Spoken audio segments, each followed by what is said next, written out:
Hi, I'm Emma. I live with my mom and dad and my sister Sophia. She's really pretty and super smart. Our parents always seem to like her more than me. They pay a lot of attention to her, but not so much to me. They often tell me off for staying in my room a lot. They say things like, "You're always hiding away. You should be more active. We won't be here forever, you know." I know they won't be here forever, and I have my own thoughts and things I want to do. But my parents see me as lazy and don't take me seriously. One day, my sister Sophia talked to me. She said, "You're not as cute or talented as I am. Do you ever think about what your purpose in life is?" I replied, "I'm content with my life, so please don't say strange things." She shrugged and said, "Okay, suit yourself. But let me share something amazing with you." "Something amazing? What is it?" "I'm marrying a really handsome and wealthy guy," Sophia said to me.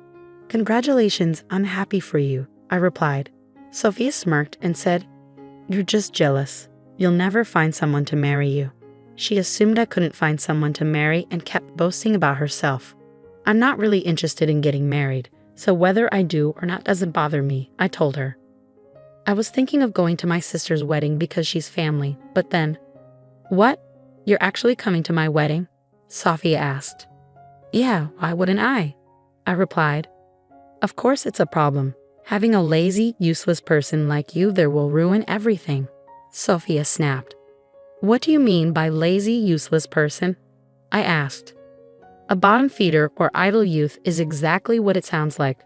Someone who can't do anything, completely useless," Sophia explained. "Why are you saying such mean things?" "I just want to be there for your special day," I said. "I don't need your fake congratulations. Just don't bother showing up," Sophia said angrily. My sister really didn't want me to come to her wedding. She kept saying it, and even mom and dad agreed, calling me a lazy, useless person who shouldn't go. But I thought it wouldn't be right if no family showed up, so I decided to go anyway. On the day of the wedding, as I was getting ready in my dress, mom and dad caught me. "What are you doing here? We told you not to come to the wedding," they yelled. Hearing the commotion, my sister came over.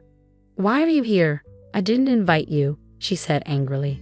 "But I thought it would be strange if no family came. I wanted to support you," I explained. "Why do you always have to complicate things? You're not even supposed to be known to the other family," she said. "What? I didn't know about the family dinner either. You didn't invite me," I said, feeling hurt. "Why would you be so mean? It's obvious, you just mess everything up. If people found out we have a lazy, useless person in our family, it could ruin the marriage. That's why we didn't invite you," my sister said with a cruel laugh.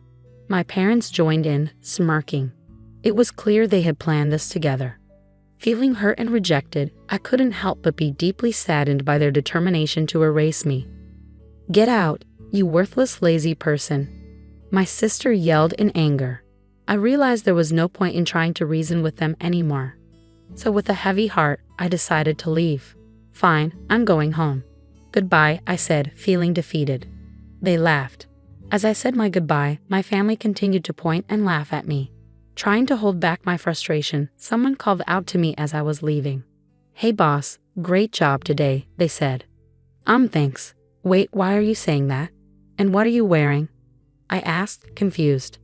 "Yeah, I'm the one getting married. Didn't you know?" they replied. "What? Hold on, how do you know Caleb, and why are you calling me boss?" I asked, bewildered. "Also, for your information, this person is the president of my company," they explained. "No way. You're the president?" I exclaimed, shocked. "And what's your connection with Sophia?" they asked. "She's my sister," I replied. "What? Sophia is your sister? But I didn't see you at the family greeting," Caleb said, surprised. "Well, my sister didn't take me to the greeting," I explained. "Why would she do that?" Caleb asked, puzzled. "She thought I was just a lazy, useless person," I replied. "Sophia, is this true?" Caleb questioned my sister. "Well, she's always in her room staring at her computer. I didn't think she was doing anything important," my sister replied, sounding unsure, but Caleb wasn't having it. "Don't joke around. The boss gives us precise instructions from home. She's a skilled executive," Caleb said angrily, making my sister realize the mistake she had made. I didn't know, Emma. I'm sorry. I never thought." My sister Sophia stammered, realizing her mistake. It's okay, sister. I understand now, I reassured her. I'm going home. I'll call for the limousine. A limousine? That's a fancy car, Caleb exclaimed, surprised. Boss, you're leaving? Caleb asked, concerned. Yes, it seems I'm not welcome here, I replied, feeling hurt. Hey, what are you doing, Sophia? How dare you speak to the boss like that? Caleb scolded my sister, growing angry. But I didn't know. How can you blame me for not knowing? Sophie defended herself, sounding remorseful. Ignorance is no excuse, boss. I apologize for Sophia's rudeness, Caleb said, taking responsibility. It's all right. She's my family, so you don't have to apologize, I reassured him. No, I'll take responsibility and call off the marriage with Sophia, Caleb declared. What? Caleb, what are you saying? Sophia exclaimed, surprised. Quiet, I can't forgive someone who disrespects the boss, Caleb snapped, his anger evident. Why are you so upset? Yes, I said hurtful things to Emma, but why is it affecting you so much? Sophia asked, confused. You see, I owe a lot to the boss. I've had trouble finding steady work. My job history was a mess, and I was struggling to get hired anywhere. The only offers I was getting were from companies that didn't treat their workers well, making them work in unfair conditions. Just when I was about to give up and accept one of those jobs, I received an interview at the boss's company, Caleb explained. Caleb was talking about when he first got hired at my company. It brings back memories. I'd remember that happening, I said, reflecting on the past. The boss said she wanted to see me, not just my resume. After chatting for a while, she understood who I was and hired me. The boss's company offers fair working conditions and treats me well. So the boss changed my life, Caleb explained. Is that so? I didn't know. What a wonderful story, my sister replied, trying to win Caleb's favor. However, Caleb saw through her attempt and became even angrier. It's clear you're trying to manipulate me, but I won't forgive the disrespect you showed to the boss, Caleb said sternly, causing my sister to tremble in fear of his genuine anger. Please don't cancel the wedding.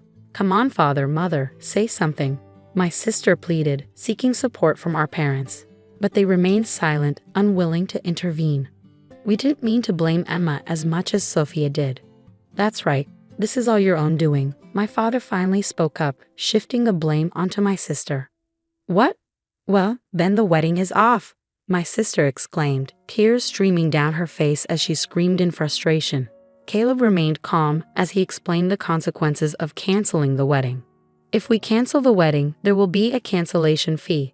If we cancel on the same day, it will be 100%, Caleb explained calmly. What? 100%?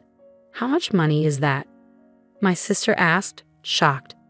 Well, the total cost of the wedding was $30,000, so it would be $30,000, Caleb replied calmly. What? I have to pay $30,000 even if it's canceled, my sister exclaimed, feeling the weight of the situation. That's how cancellation fees work, Caleb explained matter-of-factly. No way. Then we should just go ahead with the wedding, my sister suggested, trying to find a solution. Sorry, but I can't do that. I can't forgive what you said to the boss, and I fear you might continue to be abusive if we got married. I can't live with someone like that, Caleb explained, his tone firm. Dangerous? My sister questioned, feeling hurt. Han, please, my mother interjected, trying to calm the situation. What do you think, boss? Caleb asked me, seeking my opinion. She's saying this now, but she's just telling you what you want to hear to get through this situation, I replied calmly. If you get married, she'll likely start mistreating you too, criticizing you for not doing enough housework even though you're working, or complaining about the challenges of being a homemaker and expecting you to do all the chores. I see. Then it's better to call off the marriage, Caleb concluded, understanding the situation. Hey, don't say such unnecessary things. I almost had him convinced, my sister protested, feeling frustrated. Did you hear that? She said, convinced. That's not a word you use with someone you're planning to marry, is it? I pointed out, highlighting the lack of genuine commitment in my sister's words. I think so. I think it's better to call off the marriage or go change, Caleb said and walked away. Wait, Caleb, don't go, my sister pleaded, panicking. Emma, what have you done? My wedding is ruined. Don't blame me. This is your own doing. You brought this upon yourself, I retorted, feeling frustrated. If you hadn't insisted on me not coming to the wedding in the first place, none of this would have happened. It's your responsibility. Bring Caleb back right now, my sister demanded angrily. I understand how you feel, but Caleb seems to have lost his desire to marry. If you proceed with the wedding in this state, it will only bring pain to both of you. I think it's best to call it off, I advised. What should I do then? Did you hear about the cancellation fee? $30,000 is a huge amount, my sister exclaimed, worried about the financial implications. Yes, it's a significant sum. Even if we split the cancellation fee, it's still $15,000. And if they blame me for the cancellation, I might end up having to pay the entire amount, I explained, realizing the financial burden. Well, that's a possibility, but what choice do you have? You've brought this upon yourself, I pointed out. Hey, I just said some harsh words. Is it really worth canceling the wedding over that? My sister protested. Don't tell me it's Caleb's decision, she added, feeling overwhelmed. Hey, father, mother, say something, my sister pleaded, turning to our parents for support. Suddenly, our parents became very friendly towards me. Well, I never knew Emma had become a boss. Oh my, as a mother, I'm so proud, my mother exclaimed. No, I always believed in Emma. She's a real go-getter. From now on, let's rely on Emma's money, my father added, relying on my financial success. You must be joking, I retorted. They had also been verbally abusive to me in the past, so I didn't feel inclined to spend money on them. Sorry, but I don't want to live with my family anymore. I'm going home now to look for an apartment to live alone, I declared, feeling fed up with the situation. What? Why? We've been living together all this time. Why do you suddenly want to live alone? My sister asked, confused. I lived with you because I believed in the concept of family bonds. I hoped that by living together, you might eventually understand my job. But the reality was different. You never understood my work and even insulted me. And now you want to rely on my money? Would anyone want to live with people like that? I explained, feeling hurt and frustrated. I understand. I'm sorry. From now on, I'll cherish you. Please continue living with us, okay? My sister apologized, hoping to mend our relationship. I said no, didn't I? I don't want to live with you anymore, I replied firmly, standing by my decision. Despite my refusal, father and mother continued to insist, refusing to accept my choice. What if we kick Sophia out of the house? Then you'll live with us, right? My father suggested, surprising everyone with his proposal. What? Wait, father, what are you saying? My sister protested, feeling shocked and hurt by his words. Shut up. I was a fool to expect anything from you. We'd be better off living with Emma than with you, my father snapped angrily, showing his disappointment in my sister. It was the moment my father abandoned my sister, and as a family member, I couldn't bear to witness such cruelty. Father, just so you know, I detest people who abandon others so easily the most, I stated firmly, expressing my disapproval. What? What are you saying? My father asked, taken aback by my words. People like that will eventually betray my trust too, so I can't live with them, I explained. No way, my father exclaimed, realizing the consequences of his actions. Hey, you idiot husband. Why can't you convince her to stay? My sister scolded Caleb. Shut up, Caleb snapped in frustration. As my parents continued to argue, Caleb returned, now dressed in casual clothes. What's going on? Are you still fighting? Caleb asked, puzzled by the commotion. Caleb, I can't believe you actually went to change, my sister remarked, surprised. I told you I would, didn't I? What's going on? Caleb replied, confused. Are you really going to cancel the wedding? I hate this. Why is this happening? My sister lamented, feeling overwhelmed by the situation. Yeah. Just so you know, you're the reason for all this, so you'll have to pay the entire cancellation fee. I've already discussed it with our parents, I stated firmly. What? That's not fair. It's not solely my fault, is it? My sister protested. Sis, no matter how you look at it, the blame falls on you, I replied, feeling frustrated. Hey, you be quiet. How dare you tell the boss to be quiet? I won't tolerate any more insults to the boss. Caleb intervened, defending me. Wait, please calm down, my sister pleaded, trying to diffuse the tension. Boss, did you call the limo yet? Caleb asked me. No, I got caught up in a conversation and forgot, I admitted. Then I'll call it. I need to go home too, Caleb said, taking action. Wait a minute. Please reconsider, my sister pleaded once again, hoping for a change of heart. What's there to reconsider? I don't love you anymore, my sister replied sadly. Don't say that. It was my fault. I promise I won't say anything terrible to Emma again. My sister pleaded, trying to make amends. We've had this conversation many times. Enough already. I replied, feeling weary of the repeated apologies. Boss, I've called the limo. It'll be here soon, Caleb informed me. Then let's wait outside. I'll go change too, I said, ready to leave. Wait, Emma, let's talk. My sister called out, hoping for a chance to reconcile. There's nothing to talk about, I replied firmly, determined to leave the situation behind. Wait, Emma, father and mother are begging too. Without you, we'll have to rely on Sophia's money, my sister pleaded. But Sophia will have to pay the cancellation fee and might run out of money. We won't be able to live comfortably, I countered, concerned about our financial stability. Father, mother, if you need money, why don't you consider getting a part-time job or something? I suggested. No way. I don't want to work at this age, my father protested. It's okay.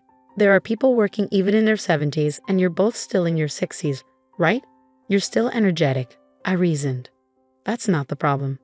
My body feels heavy and it's hard to move. And you expect me to work? My father complained. Yes, no way, my mother added, agreeing with my father's sentiments. Are we done here?